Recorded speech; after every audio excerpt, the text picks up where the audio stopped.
ಮೋದಿ 3.0 ಸರ್ಕಾರ ಅಸ್ತಿತ್ವಕ್ಕೆ ಈಗ ಕ್ಷಣಗಣನೆ ಶುರುವಾಗಿದೆ. ಭಾನುವಾರ ಸಂಜೆ 6 ಗಂಟೆಗೆ ಮೋದಿ ಪದಗ್ರಹಣ. ಮೋದಿ 3.0 ಸರ್ಕಾರ ಅಸ್ತಿತ್ವಕ್ಕೆ ಕ್ಷಣಗಣನೆ ಶುರುವಾಗಿದೆ. ಇದೇ ಭಾನುವಾರ ಸಂಜೆ 6 ಗಂಟೆಗೆ ಮೋದಿ ಪಟ್ಟಾಭಿಷೇಕ ನಡೆಯುತ್ತೆ. ರಾಷ್ಟ್ರಪತಿ ಭವನದಲ್ಲಿ 3ನೇ ಬಾರಿ ಪದಗ್ರಹಣಕ್ಕಾಗಿ ಸಿದ್ಧತೆ ಬಹಳ ಜೋರಾಗಿ ನಡೀತಾ ಇದೆ. ಭಾನುವಾರ ಸಂಜೆ 6 ಗಂಟೆಗೆ ಈ ಕಾರ್ಯಕ್ರಮ ನಡೆಯುತ್ತೆ. ರಾಷ್ಟ್ರಪತಿ ಭವನದಲ್ಲಿ 3ನೇ ಬಾರಿ ಪದಗ್ರಹಣಕ್ಕೆ ಸಕಲ ಸಿದ್ಧತೆಗಳಾಗ್ತಾ ಇದೆ. ದೆಹಲಿಯಲ್ಲಿ ಇವತ್ತೂ ಕೂಡ ಮ್ಯಾರಥಾನ್ ಮೀಟಿಂಗ್ ಇದೆ.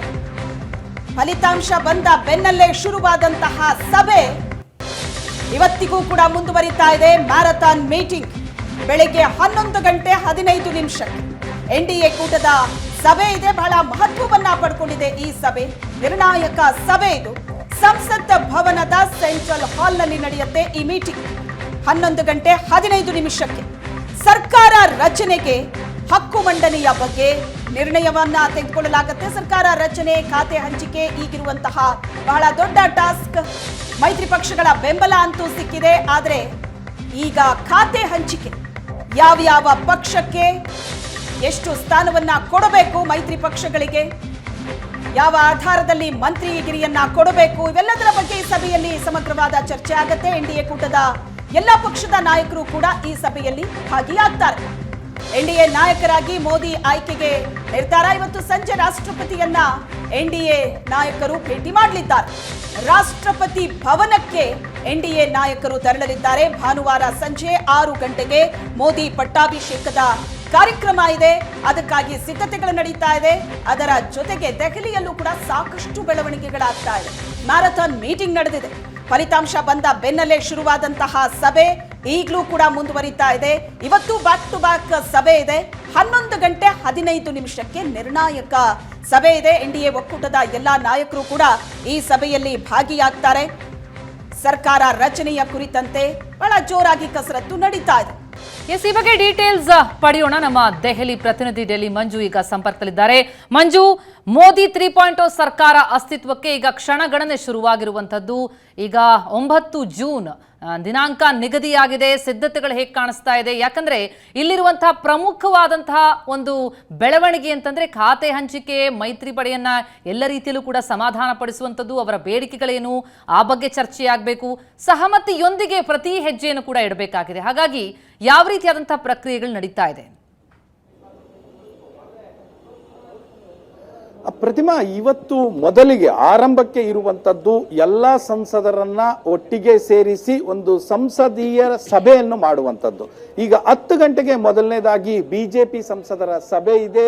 ಈ ಸಭೆಯಲ್ಲಿ ಎಲ್ಲಾ ಬಿಜೆಪಿ ಸಂಸದರು, ನೂತನವಾಗಿ ಆಯ್ಕೆಯಾಗಿ ಬಂದಿರುವಂತಹ ಎಲ್ಲಾ ಬಿಜೆಪಿ ಸಂಸದರು ಸಭೆಯಲ್ಲಿ ಭಾಗಿಯಾಗ್ತಾರೆ. ಆ ನಂತರ 11:15 ಎನ್ಡಿಎ ಸಂಸದರು ಕೂಡ ಆ ಸಭೆಗೆ, ಅಂದ್ರೆ ಮೈತ್ರಿ ಪಕ್ಷಗಳ ಸಂಸದರು ಕೂಡ ಅದಕ್ಕೆ ಜಾಯನ್ ಆಗ್ತಾರೆ. ಆ ಸಭೆಯಲ್ಲಿ ಎಲ್ಲರೂ ಜಾಯನ್ ಆದ ಬಳಿಕ ಒಂದು ನಿರ್ಣಯ ಏನಂದ್ರೆ, ಮೊನ್ನೆ ಏನ್ ನಡೆದಿತ್ತು ಎನ್ಡಿಎ ಮೈತ್ರಿಕೂಟದ ನಾಯಕರ ಸಭೆಯಲ್ಲಿ ಒಂದು ನಿರ್ಣಯ ಆಗಿತ್ತು. ಮೋದಿ ಅವರನ್ನ ಪ್ರಧಾನಿಯ ಅಭ್ಯರ್ಥಿಯನ್ನಾಗಿ ಆಯ್ಕೆ ಮಾಡಬೇಕು, ಮತ್ತೆ ಎನ್ಡಿಎ ಸರ್ಕಾರ ರಚನೆ ಆಗಬೇಕು ಅನ್ನುವಂತ ಒಂದು ನಿರ್ಣಯ ಆಗಿತ್ತು, ಒಂದು ಸಾಲಿನ ನಿರ್ಣಯ. ಈ ನಿರ್ಣಯವನ್ನ ಮೊದಲು ಇವತ್ತಿನ ಸಭೆಯಲ್ಲಿ ಅಧಿಕೃತವಾಗಿ ಮಂಡನೆ ಆಗುತ್ತೆ. ಆ ಮಂಡನೆ ಮಾಡಿದ ಬಳಿಕ ಅಂಗೀಕಾರ ಆಗುತ್ತೆ. ಸೊ ಈ ಪ್ರಕ್ರಿಯೆಯಲ್ಲಿ ಎಲ್ಲಾ ನಾಯಕರು ಕೂಡ ಇರಬೇಕಾಗತ್ತೆ.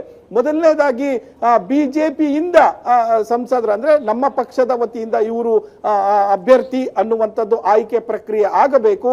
ಅನಂತರ ಎನ್ಡಿಎ ಮೈತ್ರಿಕೂಟದ ಸಂಸದರು ಕೂಡ ಭಾಗಿಯಾಗಿ ಇವರು ಎನ್ಡಿಎ ಮೈತ್ರಿಕೂಟದ ಅಭ್ಯರ್ಥಿ ಅನ್ನುವಂಥದ್ದು ಆಯ್ಕೆ ಆಗಬೇಕು. ಈ ಪ್ರಕ್ರಿಯೆ ಇವತ್ತು ನಡೆಯುತ್ತೆ. ಸೊ ಎಲ್ಲರೂ ಸೇರಿ ನಮ್ಮ ನಾಯಕ ಅಂತ ಆಯ್ಕೆ, ಅಂದ್ರೆ ಮೋದಿ ಅವರನ್ನ ನಮ್ಮ ನಾಯಕ ಅಂತ ಆಯ್ಕೆ ಮಾಡಿಕೊಳ್ಳುವ ಪ್ರಕ್ರಿಯೆಗೆ ಈಗ 10 ಗಂಟೆಯಿಂದ ಚಾಲನೆ ಸಿಗಲಿದೆ. ಹಳೆ ಪಾರ್ಲಿಮೆಂಟ್, ಹಳೆ ಸಂಸತ್ ಭವನದ ಸೆಂಟ್ರಲ್ ಹಾಲ್ ನಲ್ಲಿ ನಡೀತಾ ಇರುವಂತಹ ಈ ಸಭೆಯಲ್ಲಿ ಎಲ್ಲಾ ಬಿಜೆಪಿಯ ಮತ್ತೆ ಎನ್ಡಿಎ ಮಿತ್ರ ಪಕ್ಷಗಳ ಸಂಸದರು ಭಾಗಿಯಾಗಲಿಕ್ಕೆ ಎಲ್ಲರೂ ಕೂಡ ಬರ್ತಾ ಇದ್ದಾರೆ ದೆಹಲಿಗೆ. ಕೆಲವರು ಬಿಜೆಪಿಯ ಬಹುತೇಕರು ನಿನ್ನೆ ರಾತ್ರಿಯೇ ದೆಹಲಿ ತಲುಪಿದ್ದಾರೆ. ಎಲ್ಲರೂ ಕೂಡ ಇವತ್ತಿನ ಸಭೆಯಲ್ಲಿ ಭಾಗಿಯಾಗ್ತಾರೆ. ಸಭೆ ಕುರಿತಾಗಿ ಮಂಜು ಈ ಬಗ್ಗೆ ಡೀಟೇಲ್ಸ್ ಪಡಿತಾ ಹೋಗ್ತೀನಿ. ಬೆಳಿಗ್ಗೆ 10 ಗಂಟೆಗೆ ಇರುವಂಥದ್ದು ದೆಹಲಿಯಲ್ಲಿ ಬಿಜೆಪಿ ಸಂಸದರ ಸಭೆ. ಎಲ್ಲ 240 ಬಿಜೆಪಿ ಸಂಸದರು ಕೂಡ ಈ ಸಭೆಯಲ್ಲಿ ಭಾಗಿಯಾಗ್ತಾ ಇದ್ದಾರೆ. ದೆಹಲಿಯ ಕೇಂದ್ರ ಬಿಜೆಪಿ ಕಚೇರಿಯಲ್ಲಿ ಸಂಸದರ ಸಭೆಗಳು ನಡೆಯುವಂಥದ್ದು. ಲೋಕಸಭೆ ನಾಯಕನಾಗಿ ಮೋದಿ ಆಯ್ಕೆಯಾಗಲಿದ್ದು ಇವತ್ತಿನ ಬೆಳವಣಿಗೆ ಲಿಸ್ಟ್ ಬಹಳ ದೊಡ್ಡದಿದೆ. ಒಂದಾದ ಮೇಲೊಂದು ಪ್ರಕ್ರಿಯೆಗಳು ನಡೆಯುತ್ತೆ. ಪ್ರಮುಖವಾಗಿ 10 ಗಂಟೆಗೆ ನಡೆಯುವಂಥದ್ದು ದೆಹಲಿಯಲ್ಲಿ ಬಿಜೆಪಿ ಸಂಸದರ ಸಭೆ. ದೆಹಲಿಯ ಕೇಂದ್ರ ಬಿಜೆಪಿ ಕಚೇರಿಯಲ್ಲಿ ಈ ಸಂಸದರ ಸಭೆ ನಡೆಯುತ್ತೆ. ಇವತ್ತು ಎನ್ಡಿಎ ಕೂಟದ ನಿರ್ಣಾಯಕ ಸಭೆ ಇದೆ 11:15ಕ್ಕೆ. ಅದಕ್ಕೂ ಮುಂಚಿತವಾಗಿ ಬಿಜೆಪಿಯ ಸಂಸದರ ಜೊತೆ ಒಂದು ಸಭೆ ನಿಗದಿಯಾಗಿದೆ ಕೇಂದ್ರ ಬಿಜೆಪಿ ಕಚೇರಿಯಲ್ಲಿ. 240 ಬಿಜೆಪಿ ಸಂಸದರು ಈ ಸಭೆಯಲ್ಲಿ ಭಾಗಿಯಾಗ್ತಾರೆ.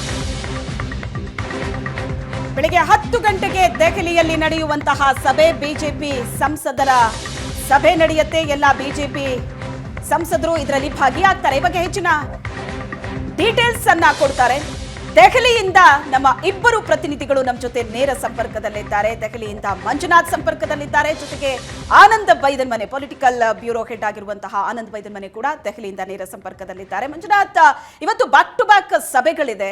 10 ಗಂಟೆಗೆ ಬಿಜೆಪಿ ಸಂಸದರ ಸಭೆ, ಎಲ್ಲ 240 ನೂತನ ಸಂಸದರು ಕೂಡ ಈ ಸಭೆಯಲ್ಲಿ ಭಾಗಿಯಾಗ್ತಾರೆ. ಏನೆಲ್ಲ ಆಗತ್ತೆ ಈ ಸಭೆಯಲ್ಲಿ? ಶ್ವೇತಾ, ಇದು ಪ್ರಕ್ರಿಯೆಯ ಮೊದಲ ಚಾಲನೆ ಅಂತಾನೆ ನಾವು ಹೇಳ್ಬೋದು. ಆ ಅಭ್ಯರ್ಥಿಯ ಆಯ್ಕೆ ಅಂದ್ರೆ ಪ್ರಧಾನಿ ಅಭ್ಯರ್ಥಿ ಯಾರು ಆಯ್ಕೆ ಆಗ್ತಾರೆ, ಆ ಪಕ್ಷದಿಂದ ನಮ್ಮ ಅಭ್ಯರ್ಥಿ ಅನ್ನುವಂತಹ ಆಯ್ಕೆ ಪ್ರಕ್ರಿಯೆ ಇದೆಯಲ್ಲ, ಅದಕ್ಕೆ ಮೊದಲು ಚಾಲನೆ ಆಗುವಂತದ್ದು ಬಿಜೆಪಿ ಕಚೇರಿಯಲ್ಲಿ. ಯಾಕಂದ್ರೆ ಎಲ್ಲರಿಗೂ ಕೂಡ ಅಲ್ಲಿಗೆ ಕರೆದಿರುವಂತದ್ದು. ಬಿಜೆಪಿ ಎಲ್ಲ ಸಂಸದರು ಕೂಡ ಅಲ್ಲಿ ಹೋಗಿ ಅಭ್ಯರ್ಥಿ ನಮ್ಮವರು ಅನ್ನುವಂಥದ್ದನ್ನ ಆಯ್ಕೆ ಮಾಡ್ತಾರೆ. ಅದಾದ ನಂತರ ಮತ್ತೊಂದು ಸಭೆ ನಡೆಯುವಂತದ್ದು.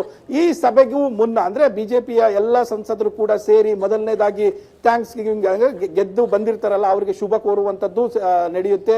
ಸೇಮ್ ಪ್ರಕ್ರಿಯೆ ಅಲ್ಲೂ ಕೂಡ ನಮ್ಮ ಪಕ್ಷದ ಇಂಥವರು ಅಭ್ಯರ್ಥಿ ಆಗಿದ್ದಾರೆ, ಇವರ ಬಗ್ಗೆ ಇವರಿಗೆ ಎಲ್ಲರೂ ಕೂಡ ಸಹಮತವನ್ನು ವ್ಯಕ್ತಪಡಿಸಬೇಕು ಅನ್ನುವಂತ ಒಂದು ಸಾಲಿನ ನಿರ್ಣಯ ಮಂಡನೆ ಆಗುತ್ತೆ. ಅಂಗೀಕಾರ ಆ ಸಭೆಯಲ್ಲೂ ಆಗುತ್ತೆ. ಅದಾದ ನಂತರ ಎನ್ಡಿಎ ಕೂಟದ ಸಭೆಗೆ ಬರುವಂತದ್ದು. ಅಲ್ಲೂ ಕೂಡ ಅದೇ ಪ್ರಕ್ರಿಯೆ ನಡೆದು ಮತ್ತೆ ಎನ್ಡಿಎ ಮಿತ್ರ ಪಕ್ಷಗಳು ಯಾರಿರ್ತಾರೆ ಅವರು ಅಲ್ಲಿ ಪ್ರಮುಖವಾಗಿ ಮಂಡನೆ ಮಾಡ್ತಾರೆ ಇಂಥವ್ರು ಎನ್ಡಿಎ ಕೂಟದ ಅಭ್ಯರ್ಥಿ ಅನ್ನುವಂಥದ್ದು. ಆ ನಂತರ ಅಲ್ಲಿ ಅಂಗೀಕಾರ ಆಗುತ್ತೆ. ಒಬ್ರು, ಯಾಕಂದ್ರೆ ಜೆಡಿಯು ಇಂದ ಅಂಗೀಕಾರ ಆಗ್ಬೋದು ಅಥವಾ ಚಂದ್ರಬಾಬು ನಾಯ್ಡು ಅವರಿಂದ ಅಂಗೀಕಾರ ಆಗಬಹುದು. ಒಬ್ರು ಮಂಡನೆ ಮಾಡ್ತಾರೆ, ಇನ್ನೊಬ್ರು ಅಂಗೀಕಾರ ಮಾಡ್ತಾರೆ. ಉಳಿದಂತೆ ಎಲ್ಲ ಪ್ರಕ್ರಿಯೆ ಕೂಡ ನಡೆಯುತ್ತೆ. ಸೊ ಅದೇ ಹೊತ್ತಲ್ಲಿ ಎನ್ಡಿಎ ಮಿತ್ರಕೂಟ ಪಕ್ಷಗಳು ಕೂಡ ಒಂದು ಪತ್ರವನ್ನ ನೀಡ್ತವೆ, ನಾವು ನಿಮ್ಮ ಪಕ್ಷಕ್ಕೆ ಬೆಂಬಲವನ್ನ ಕೊಟ್ಟಿದ್ದೇವೆ ಅನ್ನುವಂಥದ್ದು. ಈ ಪತ್ರವನ್ನ ಇಟ್ಕೊಂಡು ರಾಷ್ಟ್ರಪತಿಗಳನ್ನ ಆಯ್ಕೆ ಆದಂತ ಅಭ್ಯರ್ಥಿ ಅಂದ್ರೆ ಮೋದಿ ಅವರು ಆಯ್ಕೆ ಆಗ್ತಾರೆ. ಅವರು ಈ ಪತ್ರಗಳೊಂದಿಗೆ ರಾಷ್ಟ್ರಪತಿಯನ್ನ ಭೇಟಿ ಮಾಡಿ ಅಲ್ಲಿ ತಮ್ಮ ಹಕ್ಕನ್ನು ಮಂಡಿಸ್ತಾರೆ ಸರ್ಕಾರ ರಚನೆಗೆ. ಇದು ಇವತ್ತು ನಡೆಯುವಂತಹ ಪ್ರಕ್ರಿಯೆ. ಶ್ವೇತಾ,